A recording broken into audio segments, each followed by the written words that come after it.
Hola, ¿qué tal? Siempre es un gusto saludarlos. Mi nombre es Abraham Verduga, esto es La Colmena, hoy en entrevista con Ricardo Patiño. Ricardo, gracias por su tiempo. Encantado, Abraham, encantado de poder compartir contigo los temas fundamentales de la vida de este país. Que son temas varios, ¿no? Y bastante profundos y complejos, por cierto. Ricardo, yo quiero empezar de una forma quizá un poco apartada de la ortodoxia, ¿no? Quiero preguntarle a Ricardo Patiño si se considera un hombre feliz. Sí, muy feliz. Sinceramente muy feliz. Seguramente muy afortunado también. Porque la felicidad se construye desde pequeño. Y yo tuve una familia, una madre que dedicó mucho su tiempo a nosotros, nos dio felicidad, nos dio amor, muchísimo amor. Y en el colegio también recibí mucho de eso. Yo creo que después de eso yo me dediqué a devolverlo. Posiblemente aprendí la generosidad, el cariño a los demás, la solidaridad, y he dedicado mi vida a eso, a entregarme, a trabajar por los demás. Y yo creo que es la mejor manera de ser feliz, buscando la felicidad de los demás. Esa es la felicidad del revolucionario, ¿sí? Sí, yo creo que sí. Pero también, digamos, uno se hace feliz con eso. O sea, no es que uno se entrega y sufre, no. El entregarse a los demás, entregarse para que un mundo sea más feliz, para ver la sonrisa de la gente, para ver a la gente disfrutar de la camaradería, de la comunidad, de los amigos, de la familia, es tan hermoso. Compartir la música, el deporte, el teatro, el arte, es tan hermoso. Y yo he tenido la oportunidad de hacer eso toda mi vida. ¿Es posible ser feliz sin inquietarse por lo que le sucede a la otredad, al otro? Puede ser. Es una forma de felicidad. Hay muchas formas de felicidad. Yo la mía la entiendo en la entrega con los demás. En la entrega con los demás, cuando hablo de eso, hablo de la familia misma, hablo de la comunidad más cercana, de los compañeros de trabajo, pero se extiende mucho esa felicidad cuando también te entregas a una sociedad en su conjunto, cuando se logran resultados que permiten generar un ambiente en la sociedad que permite que todos tengamos capacidad de atender nuestras principales necesidades, nuestras necesidades básicas, materiales, espirituales, y que podamos compartir con los demás su vida y le podamos compartir con el mayor nivel de entrega y de generosidad, ¿no? Algo de eso recoge este concepto, ¿no?, tan maravilloso del summa causai, ¿no?, el buen vivir o el bien vivir, como lo denominan los hermanos bolivianos, ¿no? Es una felicidad que parte también de que la colectividad se encuentre bien, ¿no? No es posible ser feliz si es que el vecino no lo está. Así es. Ese es un planteamiento del revolucionario que se considera feliz o que aspira a ser feliz. Pero esta felicidad o este buen vivir o este estado que se plantea el socialismo del siglo XXI no se puede decretar, ¿no? Y me temo yo, Ricardo, no sé si sea este su diagnóstico, que las revoluciones del siglo XXI, las revoluciones que se generaron en América Latina, se enfocaron mucho en establecer condiciones materiales muy positivas para los sectores históricamente excluidos, pero se descuidó el tema cultural, ¿no? El introducir ideológicamente estos conceptos, la felicidad, el sentido común, ¿cómo entendemos la felicidad? Sí, yo estoy... ¿Eso ha sido una tarea pendiente? Yo creo que sí, nos ha faltado mucho en eso. Ciertamente hay algunas actividades o algunas políticas que tienes que desarrollarlas como de primera instancia, son cosas urgentes. Cuando tienes gente muriéndose de hambre, cuando tienes niños en la calle, tienes que conseguir que sus padres tengan trabajo. Cuando tienes mucha gente desempleada, tienes que buscar que la gente tenga empleo. Tienes que conseguir esas cosas que son urgentes para satisfacer las necesidades básicas de la población. Y luego, al mismo tiempo, no es que es mucho después, al mismo tiempo, pero sabiendo cuáles son las urgencias, también avanzar en esto. Yo te digo, he aprendido mucho de los amigos bolivianos. Ellos tienen, bueno, también, por supuesto, de nuestros indígenas particularmente, pero los amigos bolivianos y particularmente David Choquehuanca, que fue canciller de Bolivia mucho tiempo, con quien tuve oportunidad de hablar muchas veces, me decía: Ricardo, no es lo mismo comer que alimentarse. No es lo mismo dormir que descansar. Y mira tú, qué cosas tan sencillas, conceptos tan elementales. Tú puedes dormir, pero puedes no descansar. Tú puedes comer, pero puedes no alimentarte. Tú puedes jugar y hacer deporte, pero no disfrutar de la compañía de los demás. Y son cosas tan básicas, pero tan importantes para que la vida de los seres humanos sea una vida distinta. Pero los seres humanos tienen que construirse también como sujetos políticos. Y yo me temo, Ricardo, que las revoluciones que se llevaron a cabo en América Latina se enfocaron, insisto, en emancipar a estas clases postergadas.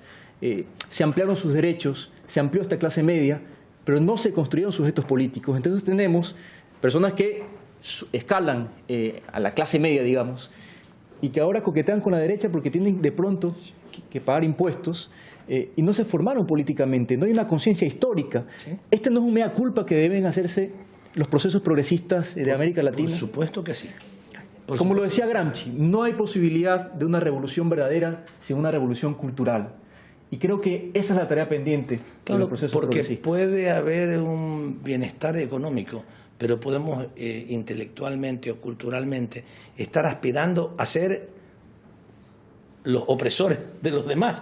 Porque si en la vida no entendemos que la felicidad de todos depende de que la sociedad esté organizada para que todos tengamos oportunidades adecuadas y no para que escalemos y escalemos a pesar de que pisemos a los demás, entonces las cosas se confunden y se puede producir justamente ese llegar a la clase media, pero aspirar, llegar a ser poderoso, llegar a oprimir a los demás para tener más y más. El problema es justamente eso, lo que nosotros aspiramos cuando planteamos esta revolución ciudadana, esta conquista de una sociedad del summa causai o del bien vivir o del buen vivir.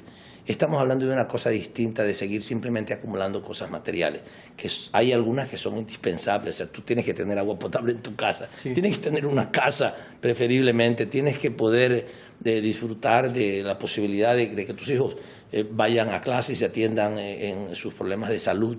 Pero si ya después que además tienes un vehículo, quieres tener 2, 3 vehículos y quieres irte todos los días de paseo y quieres adquirir cada vez más bienes materiales, aunque tengas que, como dice Pepe Mujica siempre con mucha razón, pasarte la vida pagando las deudas. Y cuantifica el tiempo. Claro, y cuando te das cuenta, bueno, tu tiempo se acabó y no lo disfrutaste. Yo quería empezar planteando con fuerza el tema de la felicidad, porque desde La Colmena nos proponemos redefinir los conceptos.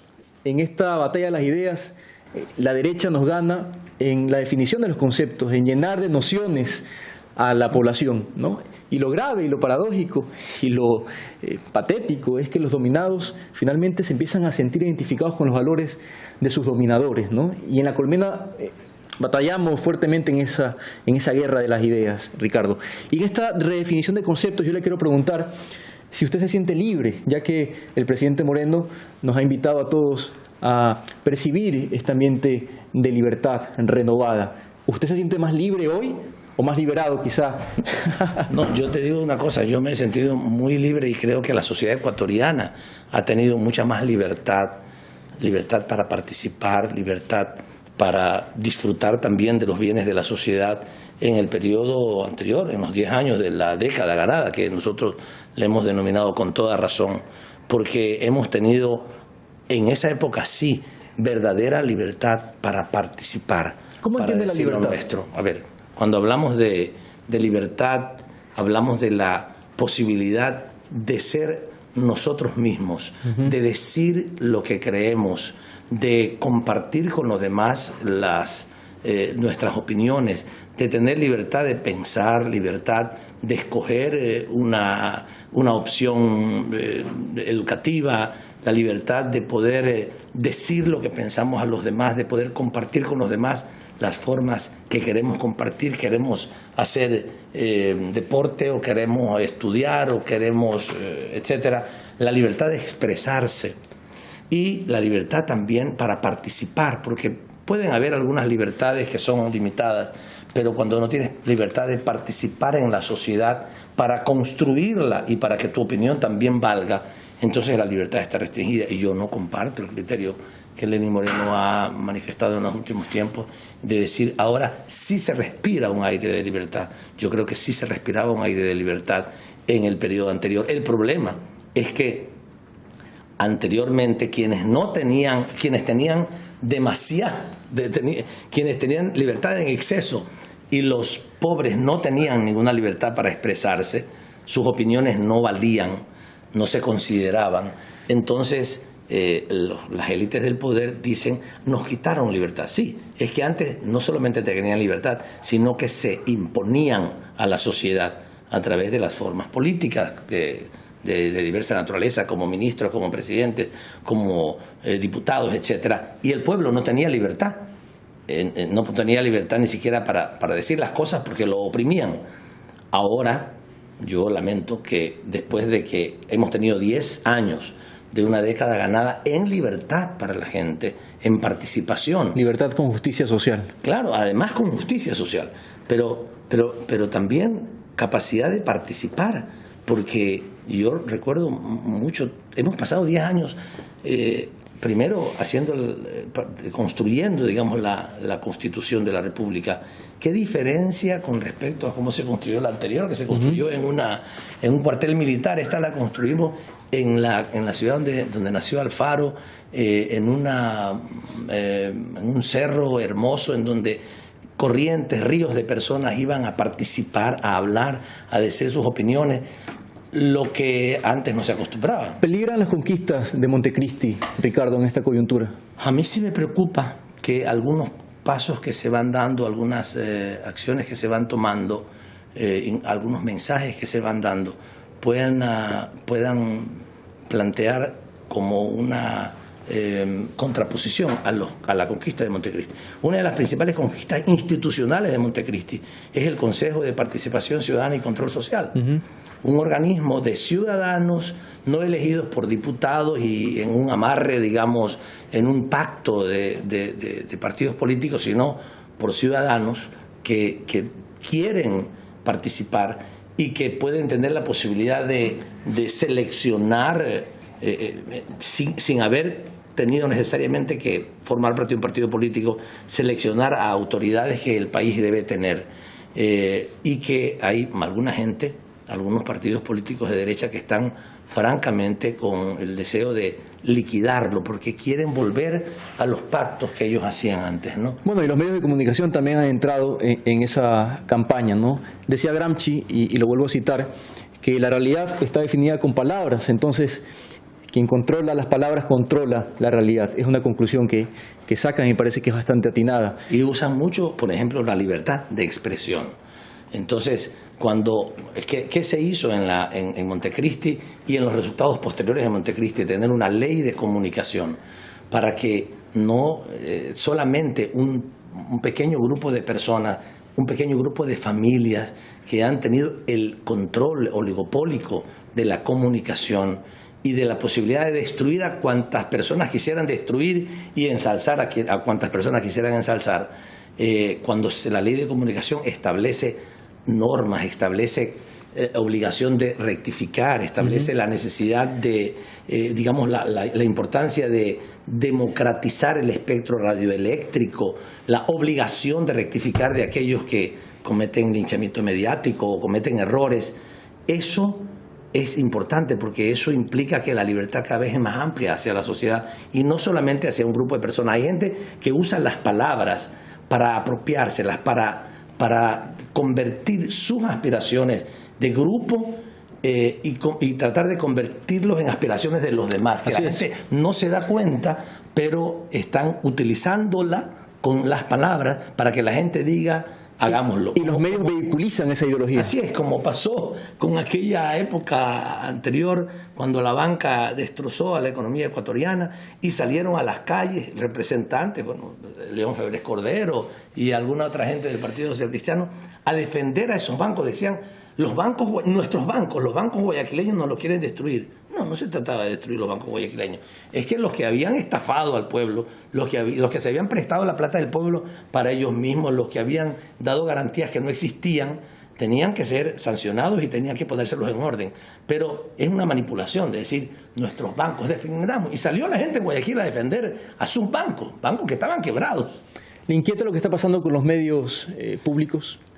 Sí, porque me parece... ¿Hay un giro editorial? ¿Usted lo percibe? Claro, es un giro evidente. Me parece que es un error que los medios públicos hayan sido puestos en manos de quienes antes dirigían los grandes medios de comunicación, a los que hubo que ponerle un alto en su momento. Y ahora, aparentemente, están volviendo, no aparentemente, claramente, están volviendo a tener el control. Ya no solamente entonces son los grandes medios, porque no hay que, yo debo siempre aclarar, no estoy hablando de todos los medios de comunicación, de todos los periodistas, de ninguna manera, sino de un determinado grupo pequeño de grandes medios de comunicación que son propiedad de determinadas familias que han siempre dominado el campo de la comunicación y que ahora resulta que no solamente dominan que también dominan los medios públicos, porque son sus representantes quienes están ahora dirigiendo la televisión pública, el diario El Telégrafo, y de esa manera pues ya estamos otra vez volviendo al control oligopólico de esas familias sobre los medios. Y ahora es cuando vamos a percibir, Ricardo, si hemos logrado construir conciencia histórica en los ciudadanos, ¿no? Porque un pueblo empoderado no se deja, no consume con facilidad esta pastillita de la hegemonía, el sistema hegemónico. Se entendería que ante la situación, ante las cosas que estamos observando, habrá en algún momento alguna reacción, ¿no?, en el marco democrático. ¿Usted esperaría que este pueblo empoderado que se forjó en estos 10 años de Revolución Ciudadana reaccione, y de qué manera tiene que reaccionar un revolucionario, Ricardo?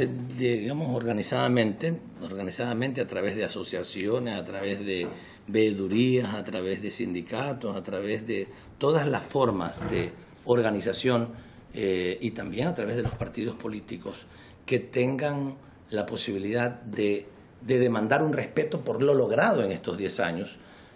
Por otro lado, de ser capaces de exigir que eso continúe, porque el resultado de los 10 años de la década ganada ha sido de un extraordinario beneficio, con algunos errores que se pueden y que se deben de entender. Toda obra humana es perfectible, pero la gran cantidad de transformaciones en las políticas públicas, en la institucionalidad de este país, en la legislación que en este país hay, en la participación de la gente, no puede dar marcha atrás.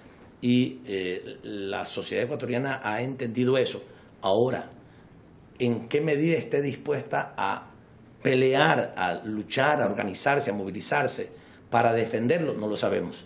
Realmente no lo sabemos. Yo creo que tenemos que hacer un esfuerzo consciente, una movilización consciente de las personas que hemos trabajado para la construcción de este proceso político, para que seamos capaces de defenderlo en forma colectiva. Es decir, que el pueblo que ha recibido, digamos así, suena muy feo decirlo de esa manera, los beneficios del proceso, pero no solamente los beneficios, ha participado también en la conquista de esos resultados. Se ha movilizado en los momentos difíciles, hemos tenido momentos muy difíciles y el pueblo ecuatoriano en algunos casos se ha movilizado físicamente o se ha movilizado también de corazón, que lo defienda. Yo creo que es muy importante defenderlo.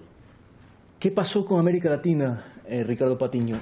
Esta matriz que posiciona los medios de comunicación hegemónicos del llamado fin de ciclo de los gobiernos progresistas en la región, ¿tiene un sustento? ¿Estamos ante la presencia de un fin de ciclo? ¿O esto es una observación, una conclusión bastante apresurada? Yo creo que es apresurada. Ya también en la década de los 90 un autor salió a decir que se había terminado la historia, el fin de la historia. Nos hablaba Fukuyama de eso. El fin de la historia, el fin de los cambios de sociedad. Ya el capitalismo había demostrado que era el último modo de producción o la última formación socioeconómico-social y que ya no había más cambios. La historia nos demuestra que eso no es así, que hay la disputa está abierta. Importante sector del planeta, parte del planeta, que plantea la necesidad de construir una sociedad que no sea capitalista, que sea una sociedad socialista, que sea una sociedad que no se maneje con los intereses de las grandes élites y que construya una sociedad del buen vivir, como lo decimos en América Latina, con absoluta claridad. Y este periodo, claro que fue como un momento extraordinariamente positivo.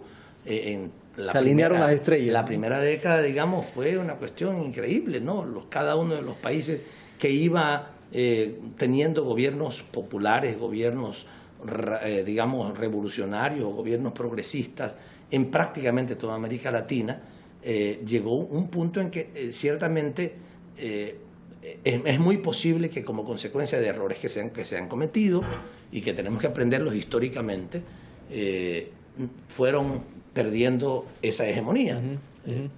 No de manera tan contundente. En Argentina, con el 1% de los votos de diferencia, en Brasil con un golpe de Estado legislativo, en Paraguay con un golpe del Estado legislativo, en Honduras con un golpe de Estado. Estamos hablando de cambios que se han producido, pero los pueblos vuelven a su camino. Yo creo que en el Ecuador ganamos las elecciones, lamentablemente ahorita vemos con preocupación algunas de las decisiones que se están tomando. En Bolivia sigue un proceso de transformación, en Venezuela, en Nicaragua, en Cuba, en El Salvador hay procesos de transformación que se mantienen, y eso nos hace ver que no estamos hablando de un fin de ciclo, estamos hablando, yo diría, del comienzo de un ciclo y de la necesidad de retomar fuerzas, de trabajar en aquellos temas que nos faltan trabajar, como UNASUR, el tema cultural y el tema político, ¿no? UNASUR, Banco del Sur, ¿qué pasó con estas instituciones? El momento no pudo ser mejor, ¿no? Claro, las circunstancias fueron inmejorables, claro, pero no logró cuajar el proyecto. Y el asunto es el siguiente: UNASUR tuvo, y creo que va a seguir teniendo en adelante, una acción colectiva para defender la democracia y la paz en el continente, y desarrolló y ha desarrollado políticas muy positivas para la sociedad latinoamericana, bueno, UNASUR sudamericana. Planteamos la construcción del Banco del Sur, lo hemos tenido prácticamente listo. Yo estoy seguro que pasarán algunos años y va a comenzar a funcionar, porque está listo todo, los argumentos, los razonamientos para que ese Banco del Sur se lleve adelante. Lamentablemente hay diferencias entre los propios países que demoran las cosas. Hay una burocracia que lamentablemente atrasa. No se dan cuenta de la importancia de construir las cosas a tiempo, y entonces, o por perfeccionismo, o por celos, o por temas tecnocráticos, el Banco del Sur no arrancó. Y cuando ya estaban definidos incluso cuáles serían sus autoridades, y cuando estaba por arrancar, se produce el cambio de gobierno en Argentina, lo cual hace que se boicotee el Banco del Sur. Lamentablemente, en Brasil sucede lo mismo. Son 2 de los 5 países que forman parte del Banco del Sur, y eso, por supuesto, hace más difícil que haya arrancado. Pero estoy seguro que los cambios que se vienen en esos países y en los nuestros también harán que se comprenda que los temas de la integración deben estar por encima incluso de las diferencias políticas, y que se debe de construir una instancia, digamos, financiera que nos permita poner nuestros recursos en común para, sin imposiciones como las del Fondo Monetario Internacional, nosotros desarrollar digamos, lograr un desarrollo económico en la región. Vamos terminando. Se avecina el 30 de septiembre, que es una fecha con su propio peso, ¿no? Una fecha que muchos la asocian con el día en que triunfó la democracia. ¿De qué manera encararía este nuevo gobierno la recordación de los hechos que se suscitaron ese día? Me estás preguntando de qué manera encararía el nuevo gobierno. Porque es bastante significativo. Sí, pero yo no estoy en el gobierno, no te puedo contestar cómo lo van a encarar. Pero a su juicio, ¿cómo se va a con lo que se puede apreciar, qué se podría esperar? Bueno, nosotros quisiéramos recordarlo como efectivamente el triunfo de la democracia ante la intentona, digamos, de la vieja partidocracia de retomar el poder a la fuerza. No nos pudieron vencer. Era el año 2010, habían pasado 3 años y medio del inicio de la Revolución Ciudadana, e intentaron aprovechar un descontento en las filas policiales para la vieja partidocracia retomar el poder. Yo creo que en esta primera ocasión en que el pueblo ecuatoriano, en vez de apoyar la salida de un gobierno, lo defendió, debemos de recordarlo. Nosotros, los revolucionarios, los miembros del Movimiento País, y creo que los sectores sociales debemos de recordarlo de esa manera. Ojalá el gobierno nuevo que preside Lenín Moreno corrija algunos errores que han estado cometiendo en estos primeros 3 meses de gobierno, que respeten el legado de la Revolución Ciudadana, lo que el mismo Lenin dijo, una leyenda que hemos construido, que se respete y que se consolide y que se radicalice. Porque quiero decir esto, Abraham, nosotros en estos 10 años hemos provocado cambios trascendentales, no solamente por tener una casita o poner un bono, no, cambios en la política educativa, en la política financiera, en la organización de la sociedad, en la participación de la gente. La autoestima. En la autoestima de las personas, en saber que tenemos un sistema nacional de salud y que tenemos derecho ante cualquier problema de salud, que me atiendan y que no me cobren mientras yo no tenga recursos para pagarlos, y aunque los tuviera, si voy a una institución pública, de que me atiendan. Esos derechos tenemos que consolidarlos. Y hemos logrado cambios importantes en la redistribución de la riqueza. Ahora tenemos una redistribución más justa de la riqueza, pero todavía hay gente que es muy pobre, hay gente que es indigente incluso, y eso nosotros no lo podemos tolerar. En 10 años hemos cambiado la distribución de manera muy significativa. No quiero dar datos, pero para recordar un poco, los sectores más ricos del poder, digamos los dueños del capital, han perdido un 12% de su participación en la riqueza global, cuando los sectores de trabajadores han aumentado en un 7% su participación en la riqueza social. Eso es muy bueno, pero todavía falta más. 2 millones de personas, según la CEPAL, salieron de la pobreza. Así es, casi 2 millones de personas salieron de la pobreza, pero todavía hay gente pobre. Y no podemos nosotros tolerar eso. Volviendo a tus primeras preguntas, la felicidad de nosotros tiene que ser que no haya pobres en el país, que no haya pobres. No podemos conseguir que todos sean felices, sí, pero lo mínimo que tenemos que lograr es que la gente tenga sus necesidades básicas satisfechas, y que también trabajemos en los otros temas que tienen que ver con comportarnos entre nosotros como hermanos, de buscar la felicidad mutua, de tener espacios públicos para que nuestros ancianos, nuestros hijos, todos nosotros podamos compartirlos y vivamos realmente una vida de felicidad. Pero para lograr eso todavía hay que seguir profundizando cambios. Hay que seguir redistribuyendo la riqueza de mejor manera. Y para eso el gobierno actual debería de pensar cómo hacerlo, qué pasos debe dar para lograrlo. Pero hay que plantearse seriamente, Ricardo, construir sujetos políticos y no tanto consumidores. Vamos terminando. Bueno, ¿en dónde se ubica Ricardo Patiño en esta coyuntura? Conocemos las razones que lo motivaron a apartarse del gobierno. Ha hablado también de que esperaría que el gobierno rectifique en muchos sentidos. Sí. ¿Hasta cuándo se va a esperar y a partir de cuándo comienza una estrategia para recuperar lo que se podría perder eventualmente? Bueno, en principio nosotros hemos tomado la decisión de estar vigilantes y exigir que el gobierno cumpla con lo que ofreció en la campaña electoral. Esto es profundizar la revolución ciudadana, de llevar adelante el plan Toda una Vida. Lamentamos que no se haya cumplido cuando ya estamos prácticamente llegando al 4.º mes de gobierno, al 4.º mes. Yo fui ministro de Finanzas los primeros meses del gobierno de Correa en el 2007. En el mismo mes que llegamos al gobierno, cumplimos con la mayor parte de nuestras ofertas de campaña. Ofrecimos duplicar el bono de desarrollo humano, lo duplicamos. Yo fui ministro de Finanzas el 15 de enero.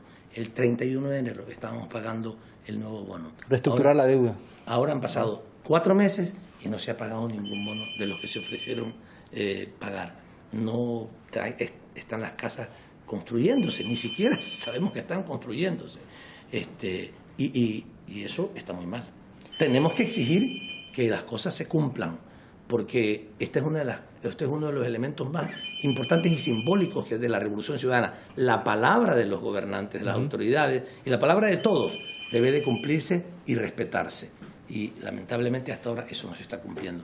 Tenemos que trabajar para exigir eso, para vigilar el cumplimiento de las ofertas de la campaña electoral, y a partir de eso hacer nuestro trabajo desde el movimiento y desde las organizaciones sociales, a donde felizmente muchos de nosotros, la mayoría de nosotros, ya nos formamos. Estamos acostumbrados a estar en las calles, estamos acostumbrados a luchar con la gente y con nuestro pueblo, allí en sus casas y en sus barrios, de tal manera que como no somos burócratas, no tenemos esa mentalidad, volver a las calles es también un ejercicio de democracia y de revolución. Lo último, Ricardo, y muchísimas gracias por su tiempo. En una sola palabra, definamos algunos conceptos. ¿Cómo lo entiende Ricardo Patiño en una sola palabra a Rafael Correa? ¿Cómo lo define? El líder. Lenín Moreno. Esperanza ahora pendiente. Gustavo Larrea. Lamentablemente que tendría que decir, no es cercano a la verdad. Julian Assange. ¿Qué puedo decir de Julian Assange? Es un héroe. Sí. Francisco, el Papa. Extraordinario mensajero. Jorge Glass. Es un constructor, un hombre bueno. ¿Y la Revolución Ciudadana? ¿Cómo la entiende? La Revolución Ciudadana es la esperanza de los ecuatorianos. Debemos aferrarnos a ella, porque después de tantos años de fracasos, de golpes, de pobreza, de exclusión, la Revolución Ciudadana es ese mástil de que debemos agarrarnos para seguirnos construyendo como sociedad, como hermanos. Y yo creo que por eso, esta es una de las razones por las que yo salí del gobierno, porque estaba comenzando a atacarse a esa Revolución Ciudadana que ha sido justamente el orientador, el norte, el mástil del que debemos de agarrarnos para continuar la ruta de transformación y para buscar condiciones de felicidad para los ecuatorianos. No podemos fallarle a nuestro pueblo, no podemos fallarle a la historia. De eso tenemos que agarrarnos y seguir. Ricardo, gracias por atender esta entrevista de La Colmena. Okay, muy amable. Sus palabras para quienes lo están observando. Solamente decir que mantengamos firme la esperanza. La historia siempre avanza, siempre avanza. Tiene momentos de retroceso. A lo mejor este es el que nosotros estamos viviendo, pero siempre avanza. No será posible dar marcha atrás históricamente. Estamos con la razón, estamos con la historia y estamos con la transformación. El cambio hay que continuarlo construyendo, tengamos esperanzas en eso, pero no creamos que viene solito. Siempre hay organización, siempre hay movilización, siempre hay gente que tiene que liderarlo. Ahí, entre quienes nos están viendo, habrá miles y miles de jóvenes, de adultos, de niños que finalmente van a tomar esta posta y esperamos que así sea para el bien de nuestras generaciones actuales y futuras. Gracias, Ricardo. Ahí lo tenían a Ricardo Patiño, militante de Alianza País, un hombre que se considera revolucionario y además que se considera feliz. Y finalmente nos preguntamos quién puede estar en contra de la felicidad, quién puede estar en contra de la libertad, quién puede estar en contra del desarrollo, de la ciudadanía, de la democracia. Difícilmente estaremos en contra de estos conceptos, pero se trata de redefinirlos, de llenar de significado estas nociones que tenemos.